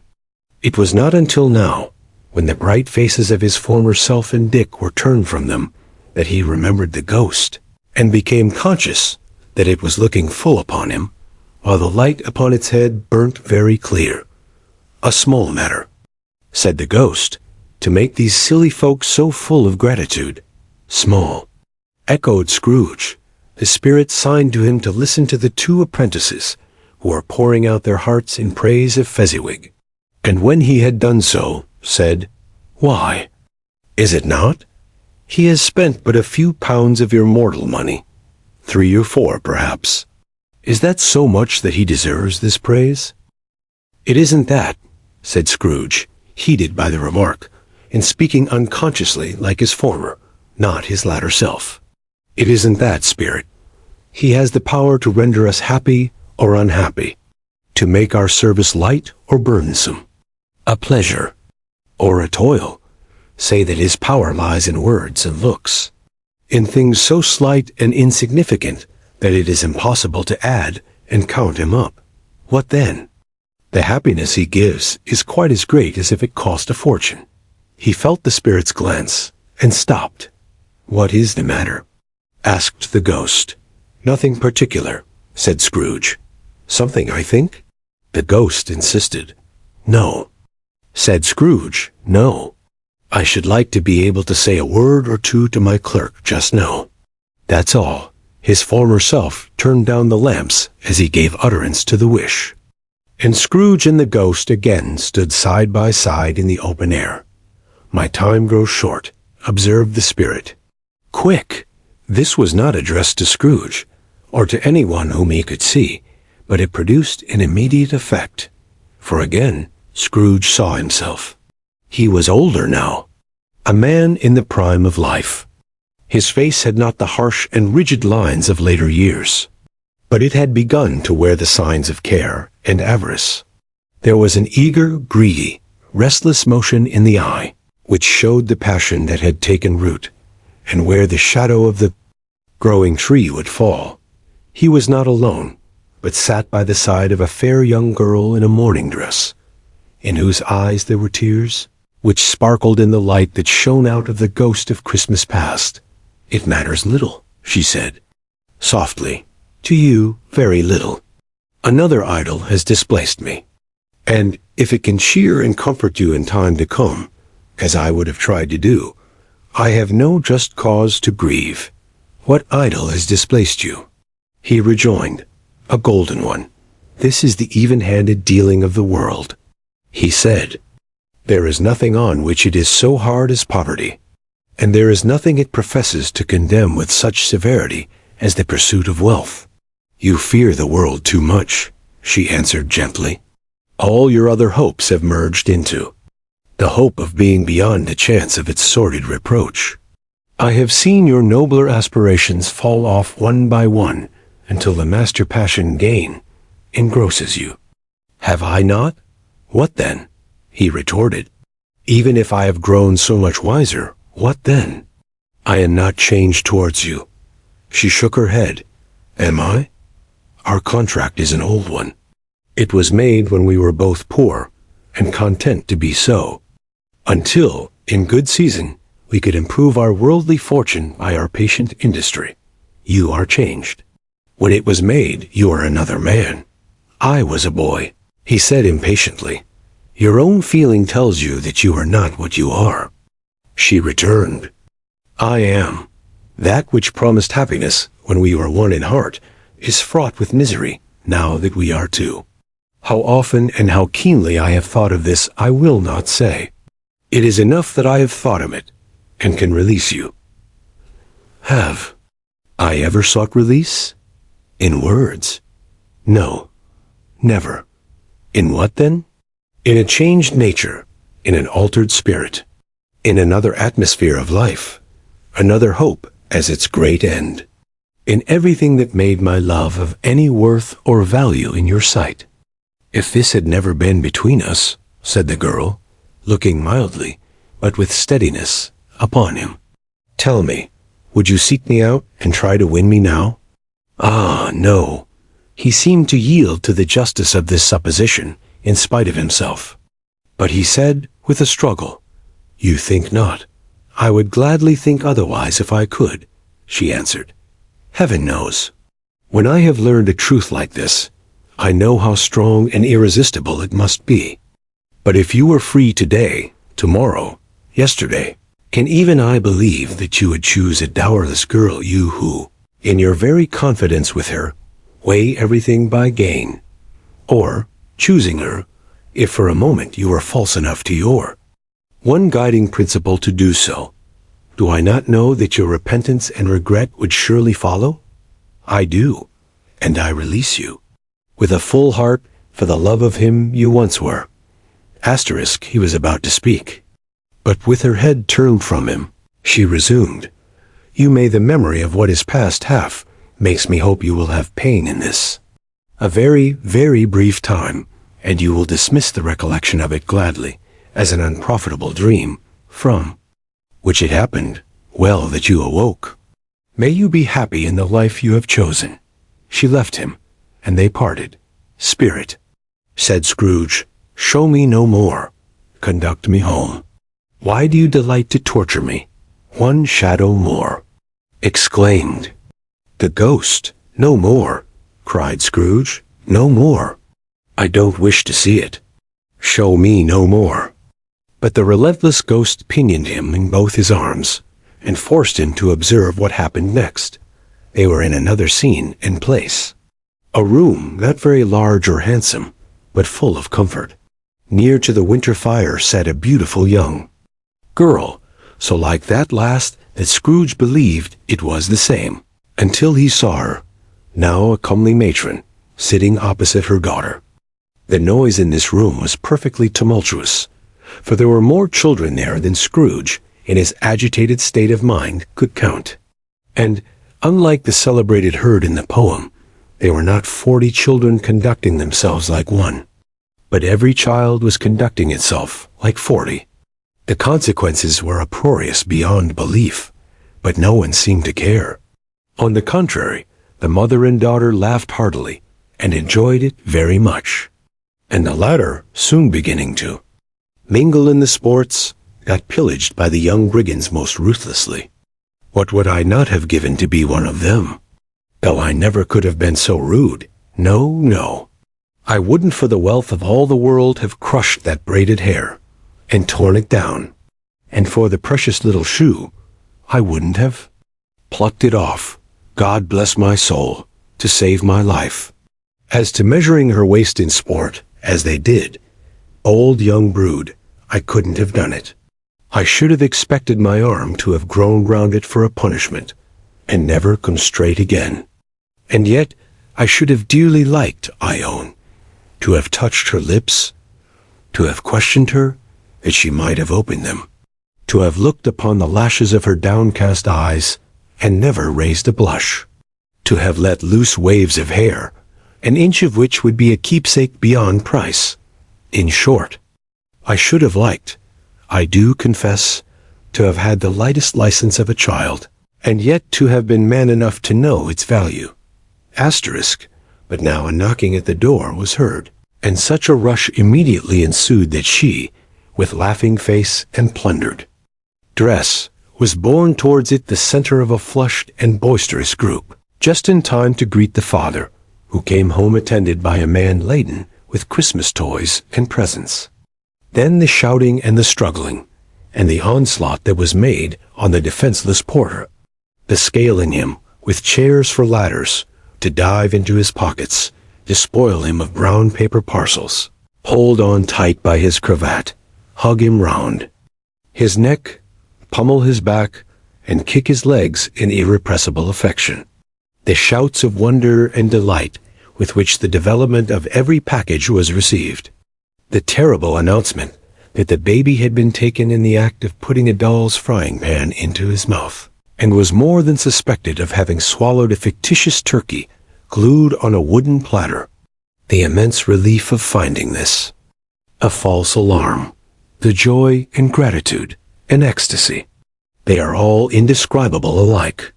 It is enough that, by degrees, the children and their emotions got out of the parlor, and, by one stair at a time, up to the top of the house, where they went to bed, and so subsided. And now Scrooge looked on more attentively than ever, when the master of the house, having his daughter leaning fondly on him, sat down with her and her mother at his own fireside. And when he thought that such another creature, quite as graceful and as full of promise, might have called him father, and been a springtime in the haggard winter of his life, his sight grew very dim indeed. "Belle," said the husband, turning to his wife with a smile, "I saw an old friend of yours this afternoon." "Who was it?" "Guess." "How can I?" "Tut, don't I know?" she added in the same breath, laughing as he laughed. "Mr. Scrooge? Mr. Scrooge it was. I passed his office window, and as it was not shut up, and he had a candle inside, I could scarcely help seeing him. His partner lies upon the point of death, I hear. And there he sat alone, quite alone in the world, I do believe," said Scrooge in a broken voice. "Remove me from this place. I told you these were shadows of the things that have been," said the ghost. "That they are what they are. Do not blame me. Remove me." Scrooge exclaimed, "I cannot bear it." He turned upon the ghost, and seeing that it looked upon him with a face, in which in some strange way there were fragments of all the faces it had shown him, wrestled with it. "Leave me. Take me back. Haunt me no longer." In the struggle, if that can be called a struggle, in which the ghost, with no visible resistance on its own part, was undisturbed by any effort of its adversary, Scrooge observed that its light was burning high and bright. And dimly connecting that with its influence over him, he seized the extinguisher cap, and by a sudden action pressed it down upon its head. Asterisk, the spirit dropped beneath it, so that the extinguisher covered its whole form. But though Scrooge pressed it down with all his force, he could not hide the light which streamed from under it in an unbroken flood upon the ground. He was conscious of being exhausted and overcome by an irresistible drowsiness, and further, of being in his own bedroom. He gave the cap a parting squeeze, in which his hand relaxed, and had barely time to reel to bed before he sank into a heavy sleep. Asterisk. But the customers were all so hurried and so eager in the hopeful promise of the day that they tumbled up against each other at the door, crashing their wicker baskets wildly, and left their purchases upon the counter, and came running back to fetch them, and committed hundreds of the like mistakes in the best humor possible, while the grocer and his people were so frank and fresh that the polished hearts with which they fastened their aprons behind might have been their own, worn outside for general inspection, and for Christmas daws to peck at if they chose. Soon the steeples called good people all to church and chapel, and away they came, flocking through the streets in their best clothes and with their gayest faces. And at the same time there emerged, from scores of by-streets, lanes, and nameless turnings, innumerable people, carrying their dinners to the baker shops. The sight of these poor revelers appeared to interest the spirit very much, for he stood with Scrooge beside him in a baker's doorway, and, taking off the covers as their bearers passed, sprinkled incense on their dinners from his torch. And it was a very uncommon kind of torch, for once or twice, when there were angry words between some dinner carriers who had jostled each other. He shed a few drops of water on them from it, and their good humor was restored directly. For they said it was a shame to quarrel upon Christmas Day, and so it was. God love it, so it was. In time the bells ceased, and the bakers were shut up. And yet there was a genial shadowing forth of all these dinners, and the progress of their cooking in the thawed blotch of wet above each baker's oven, where the pavement smoked as if its stones were cooking too. Is there a peculiar flavor in what you sprinkle from your torch? Asked Scrooge. There is. My own would it apply to any kind of dinner on this day? Asked Scrooge.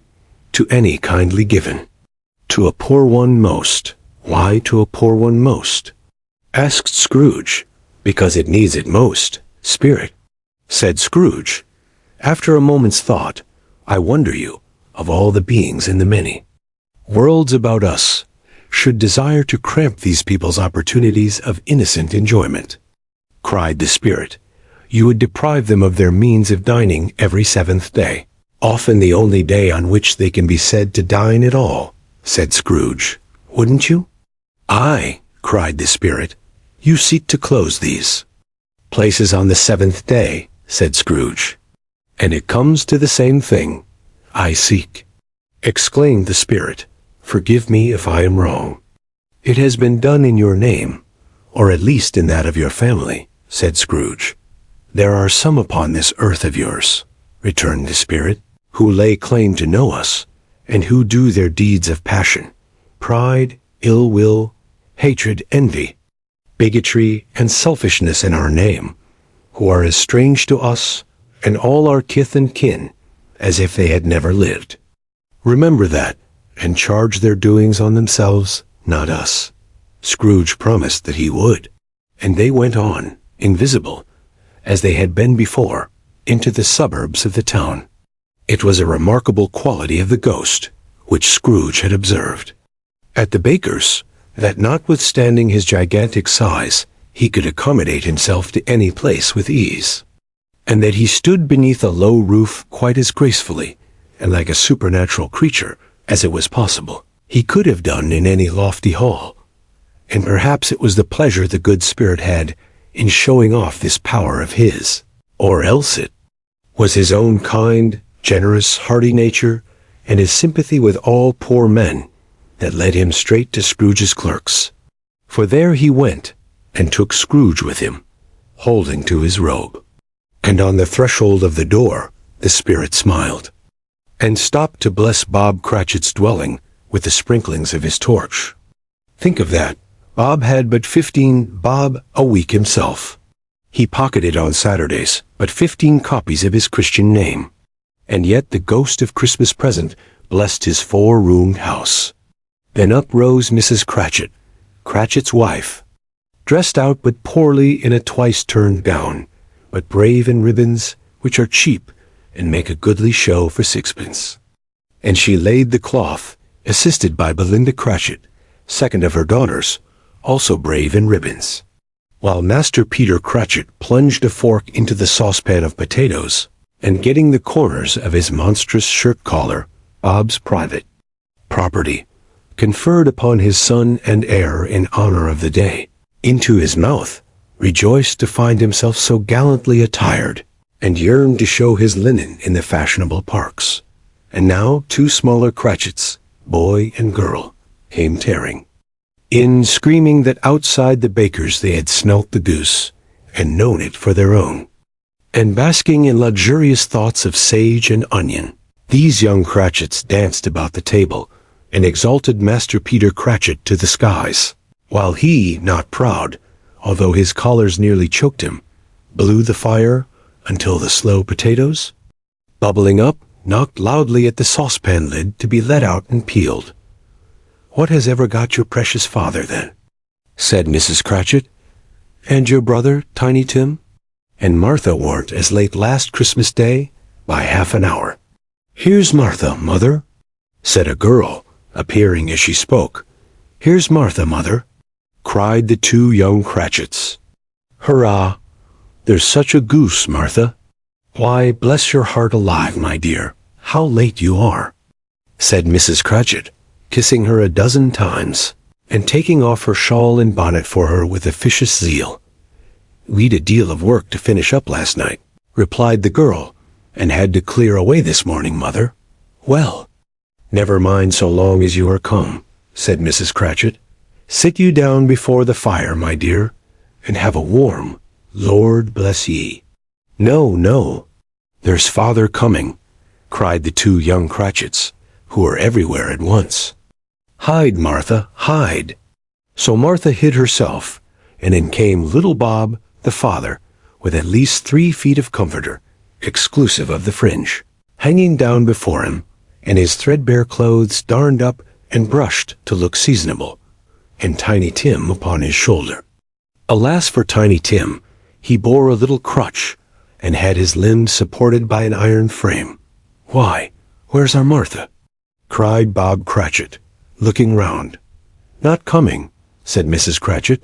"Not coming," said Bob, with a sudden declension in his high spirits, for he had been Tim's blood horse all the way from church, and had come home rampant. "Not coming upon Christmas Day." Martha didn't like to see him disappointed, if it were only in joke. So she came out prematurely from behind the closet door, and ran into his arms, while the two young Cratchits hustled Tiny Tim, and bore him off into the wash-house, that he might hear the pudding singing in the copper. "And how did little Tim behave?" asked Mrs. Cratchit, when she had rallied Bob on his credulity, and Bob had hugged his daughter to his heart's content. "As good as gold," said Bob, "and better. Somehow he gets thoughtful, sitting by himself so much, and thinks the strangest things you ever heard. He told me, coming home, that he hoped the people saw him in the church, because he was a cripple, and it might be pleasant to them to remember upon Christmas Day, who made lame beggars walk and blind men see." Bob's voice was tremulous when he told them this, and trembled more when he said that Tiny Tim was growing strong and hearty. His active little crutch was heard upon the floor, and back came Tiny Tim before another word was spoken, escorted by his brother and sister to his stool beside the fire. And while Bob, turning up his cuffs as if, poor fellow, they were capable of being made more shabby, compounded some hot mixture in a jug with gin and lemons, and stirred it round and round, and put it on the hob to simmer, Master Peter and the two ubiquitous young Cratchits went to fetch the goose, with which they soon returned in high procession. Such a bustle ensued that you might have thought a goose the rarest of all birds, a feathered phenomenon, to which a black swan was a matter of course, and in truth, it was something very like it in that house. Mrs. Cratchit made the gravy, ready beforehand in a little saucepan, hissing hot. Master Peter mashed the potatoes with incredible vigor. Miss Belinda sweetened up the apple sauce. Martha dusted the hot plates. Bob took Tiny Tim beside him in a tiny corner at the table. The two young Cratchits set chairs for everybody, not forgetting themselves, and mounting guard upon their posts, crammed spoons into their mouths, lest they should shriek for goose before their turn came to be helped. At last the dishes were set on, and grace was said. It was succeeded by a breathless pause, as Mrs. Cratchit, looking slowly all along the carving knife, prepared to plunge it in the breast. But when she did, and when the long-expected gush of stuffing issued forth, one murmur of delight arose all round the board, and even Tiny Tim, excited by the two young Cratchits, beat on the table with the handle of his knife, and feebly cried, "Hurrah! Asterisk, there never was such a goose." Bob said he didn't believe there ever was such a goose cooked. Its tenderness and flavor, size and cheapness, were the themes of universal admiration. Eked out by applesauce and mashed potatoes, it was a sufficient dinner for the whole family. Indeed, as Mrs. Cratchit said with great delight, surveying one small atom of a bone upon the dish, they hadn't ate it all at last. Yet every one had had enough, and the youngest Cratchits in particular were steeped in sage and onion to the eyebrows. But now, the plates being changed by Miss Belinda, Mrs. Cratchit left the room alone, too nervous to bear witnesses to take the pudding up and bring it in. Suppose it should not be done enough. Suppose it should break in turning out. Suppose somebody should have got over the wall of the backyard and stolen it while they were merry with the goose, a supposition at which the two young Cratchits became livid. All sorts of horrors were supposed. Hullo! A great deal of steam. The pudding was out of the copper. A smell like a washing day. That was the cloth. A smell like an eating-house and a pastry cook's next door to each other, with a laundress's. Next door to that was the pudding. In half a minute Mrs. Cratchit entered, flushed, but smiling proudly, with the pudding, like a speckled cannonball, so hard and firm, blazing in half a quartern of ignited brandy, and bedight with Christmas holly stuck into the top. Oh, a wonderful pudding. Bob Cratchit said, and calmly too, that he regarded it as the greatest success achieved by Mrs. Cratchit since their marriage. Mrs. Cratchit said that, now the weight was off her mind, she would confess she had her doubts about the quantity of flour. Everybody had something to say about it, but nobody said or thought it was at all a small pudding for a large family. It would have been flat heresy to do so. Any Cratchit would have blushed to hint at such a thing. At last the dinner was all done. The cloth was cleared, the hearth swept, and the fire made up. The compound in the jug being tasted and considered perfect, apples and oranges were put upon the table, and a shovel full of chestnuts on the fire. Then all the Cratchit family drew round the hearth in what Bob Cratchit called a circle, meaning half a one, and at Bob Cratchit's elbow stood the family display of glass. 2 tumblers and a custard cup without a handle. These held the hot stuff. From the jug, however, as well as golden goblets would have done. And Bob served it out with beaming looks, while the chestnuts on the fire sputtered and cracked noisily. Then Bob proposed, "A Merry Christmas to us all, my dears. God bless us." Which all the family re-echoed. "God bless us, every one," said Tiny Tim, the last of all. He sat very close to his father's side, upon his little stool. Bob held his withered little hand to his, as if he loved the child, and wished to keep him by his side, and dreaded that he might be taken from him. "Spirit," said Scrooge, with an interest he had never felt before, "tell me if Tiny Tim will live." "I see a vacant seat," replied the ghost, "in the poor chimney corner, and a crutch without an owner, carefully preserved. If these shadows remain unaltered by the future, the child will die." "No, no," said Scrooge. "Oh no, kind spirit. Say he will be spared. If these shadows remain unaltered by the future, none other of my race," returned the ghost, "will find him here. What then? If he be like to die, he had better do it, and decrease the surplus population." Scrooge hung his head to hear his own words quoted by the spirit, and was overcome with penitence and grief. "Man," said the ghost, "if man you be in heart, not adamant, forbear that wicked cant, until you have discovered what the surplus is, and where it is. Will you decide what men shall live, what men shall die? It may be that, in the sight of heaven, you are more worthless and less fit to live than millions like this poor man's child. Oh God, to hear the insect on the leaf pronouncing on the too much life among his hungry brothers in the dust." Scrooge bent before the ghost's rebuke, and trembling cast his eyes upon the ground. But he raised them speedily on hearing his own name.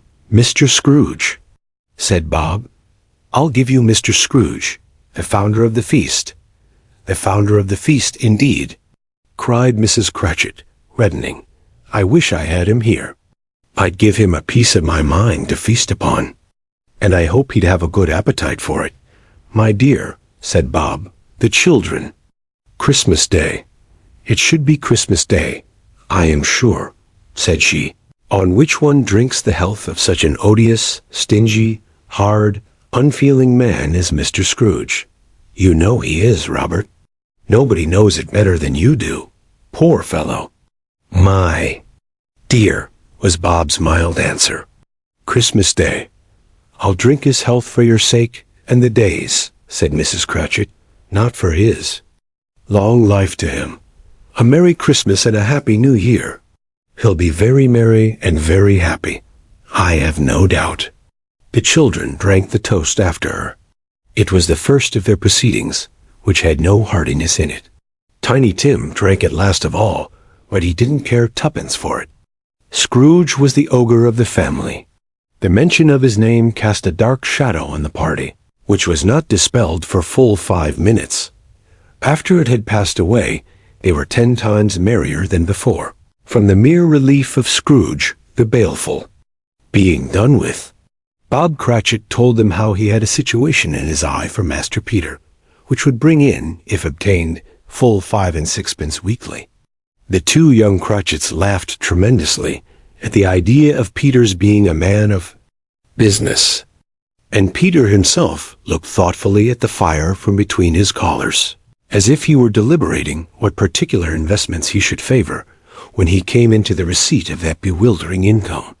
Martha, who was a poor apprentice at a milliner's, then told them what kind of work she had to do, and how many hours she worked at a stretch, and how she meant to lie abed tomorrow morning for a good long rest.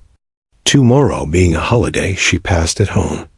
Also how she had seen a countess and a lord some days before, and how the lord was much about as tall as Peter, at which Peter pulled up his collar so high that you couldn't have seen his head if you had been there.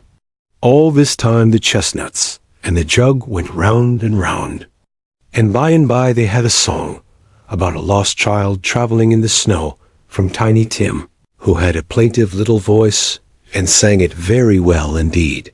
There was nothing of high mark in this. They were not a handsome family. They were not well dressed. Their shoes were far from being waterproof. Their clothes were scanty, and Peter might have known, and very likely did, the inside of a pawnbroker's. But they were happy, grateful, pleased with one another, and contented with the time. And when they faded, and looked happier yet in the bright sprinklings of the spirit's torch at parting, Scrooge had his eye upon them, and especially on Tiny Tim, until the last dot. By this time it was getting dark, and snowing pretty heavily. And as Scrooge and the spirit went along the streets, the brightness of the roaring fires in kitchens, parlors, and all sorts of rooms was wonderful. Here, the flickering of the blaze showed preparations for a cozy dinner, with hot plates baking. Through and through before the fire, and deep red curtains, ready to be drawn to shut out cold and darkness. There, all the children of the house were running out into the snow to meet their married sisters, brothers, cousins, uncles, aunts, and be the first to greet them. Here, again, were shadows on the window blinds of guests assembling. And there, a group of handsome girls, all hooded and fur-booted, and all chattering at once, tripped lightly off to some near neighbor's house, where, woe upon the single man who saw them enter artful witches. Well, they knew it in a glow. But if you had judged from the numbers of people on their way to friendly gatherings, you might have thought that no one was at home to give them welcome when they got there, instead of every house expecting company, and piling up its fires half-chimney high. Blessings on it, how the ghost exulted! How it bared its breadth of breast, and opened its capacious palm, and floated on, outpouring with a generous hand its bright and harmless mirth on everything within its reach. The very lamplighter, who ran on before, dotting the dusky street, with specks of light, and who was dressed to spend the evening somewhere, laughed out loudly as the spirit passed, though little kenned the lamplighter that he had any company but Christmas. And now, without a word of warning from the ghost, they stood upon a bleak and desert moor, where monstrous masses of rude stone were cast about, as though it were the burial place of giants, and water spread itself wheresoever it listed, or would have done so but for the frost that held it prisoner. And nothing grew but moss and furze, and coarse, rank grass. Down in the west, the setting sun had left a streak of fiery red, which glared upon the desolation for an instant, like a sullen eye, and frowning lower, lower, lower yet, was lost in the thick gloom of darkest night. "What place is this?" asked Scrooge. "A place where miners live, who labor in the bowels of the earth," returned the spirit, "but they know me. See." A light shone from the window of a hut, and swiftly they advanced towards it. Passing through the wall of mud and stone, they found a cheerful company assembled round a glowing fire. An old man and woman, with their children and their children's children, and another generation beyond that, all decked out gaily in their holiday attire. The old man, in a voice that seldom rose above the howling of the wind upon the barren waste, was singing them a Christmas song. It had been a very old song when he was a boy, and from time to time they all joined in the chorus. So surely as they raised their voices, the old man got quite blithe and loud, and so surely as they stopped, his vigor sank again. The spirit did not tarry here, but bade Scrooge hold his robe, and passing on above the moor, sped whither? Not to see? To see. To Scrooge's horror, looking back, he saw the last of the land, a frightful range of rocks, behind him, and his ears were deafened by the thundering of water, as it rolled and roared, and raged among the dreadful caverns it had worn, and fiercely tried to undermine the earth built upon a dismal reef of sunken rocks, some league or so from shore, on which the waters chafed and dashed the wild year through. There stood a solitary lighthouse. Great heaps of seaweed clung to its base, and storm birds born of the wind, one might suppose, as seaweed of the water rose and fell about it, like the waves they skimmed. But even here, two men who watched the light had made a fire that, through the loophole in the thick stone wall, shed out a ray of brightness on the awful sea. Joining their horny hands over the rough table at which they sat, they wished each other Merry Christmas in their can of grog. And one of them, the elder too, with his face all damaged and scarred with hard weather, as the figurehead of an old ship might be struck up a sturdy song that was like a gale in itself. Again, the ghost sped on, above the black and heaving sea on until being far away, as he told Scrooge, from any shore, belighted on a ship. They stood beside the helmsman at the wheel, the lookout in the bow, the officers who had the watch, dark, ghostly figures in their several stations. But every man among them hummed a Christmas tune, or had a Christmas thought, or spoke below his breath to his companion of some bygone Christmas day, with homeward hopes belonging to it. And every man on board, waking or sleeping, good or bad, had had a kinder word for one another on that day than on any day in the year, and had shared to some extent in its festivities, and had remembered those he cared for at a distance, and had known that they delighted to remember him. It was a great surprise to Scrooge, while listening to the moaning of the wind, and thinking, what a solemn thing it was to move on through the lonely darkness over an unknown abyss, whose depths were secrets as profound as death.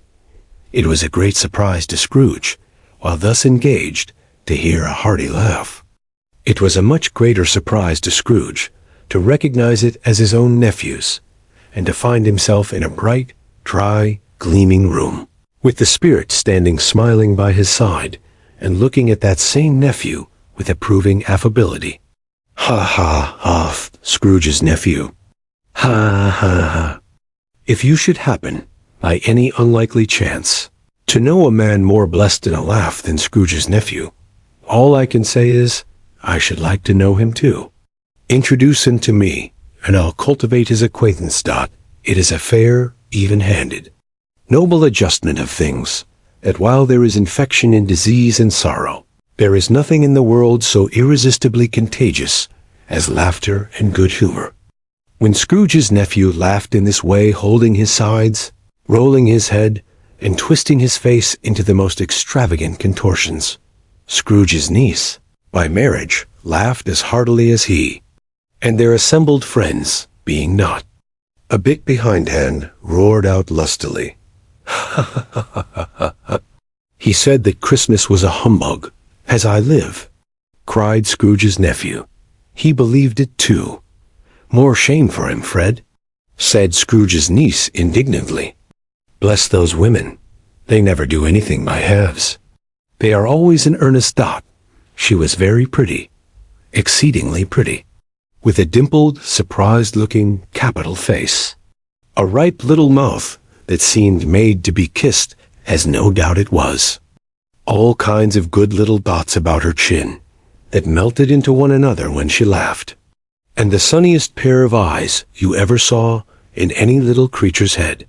Altogether, she was what you would have called provoking, you know, but satisfactory too. Oh, perfectly satisfactory. He's a comical old fellow, said Scrooge's nephew. That's the truth, and not so pleasant as he might be. However, his offenses carry their own punishment, and I have nothing to say against him. I'm sure he is very rich, Fred, hinted Scrooge's niece. At least you always tell me so. What of that, my dear? Said Scrooge's nephew. His wealth is of no use to him. He don't do any good with it. He don't make himself comfortable with it.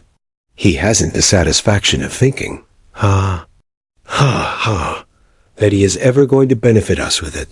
I have no patience with him, observed Scrooge's niece. Scrooge's niece's sisters, and all the other ladies, expressed the same opinion. Oh, I have, said Scrooge's nephew. I am sorry for him. I couldn't be angry with him if I tried. Who suffers by his ill whims? Himself always. Here he takes it into his head to dislike us, and he won't come and dine with us. What's the consequence? He don't lose much of a dinner. Indeed, I think he loses a very good dinner, interrupted Scrooge's niece. Everybody else said the same, and they must be allowed to have been competent judges, because they had just had dinner, and with the dessert upon the table, were clustered round the fire by lamplight. Well, I am very glad to hear it, said Scrooge's nephew, because I haven't any great faith in these young housekeepers. What do you say, Topper? Topper had clearly got his eye upon one of Scrooge's niece's sisters, for he answered that a bachelor was a wretched outcast, who had no right to express an opinion on the subject. Whereat Scrooge's niece's sister, the plump one with the lace tucker, not the one with the roses blushed. Do go on, Fred, said Scrooge's niece, clapping her hands. He never finishes what he begins to say. He is such a ridiculous fellow.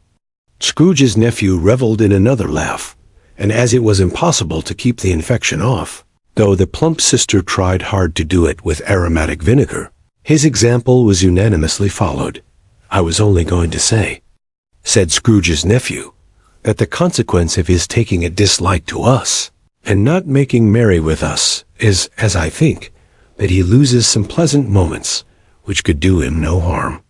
I am sure he loses pleasanter companions than he can find in his own thoughts, either in his moldy old office or his dusty chambers. I mean to give him the same chance every year, whether he likes it or not, for I pity him. He may rail at Christmas till he dies, but he can't help thinking better of it.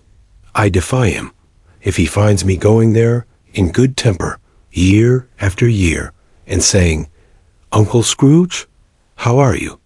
If it only put him in the vein to leave his poor clerk £50. That's something. And I think I shook him yesterday.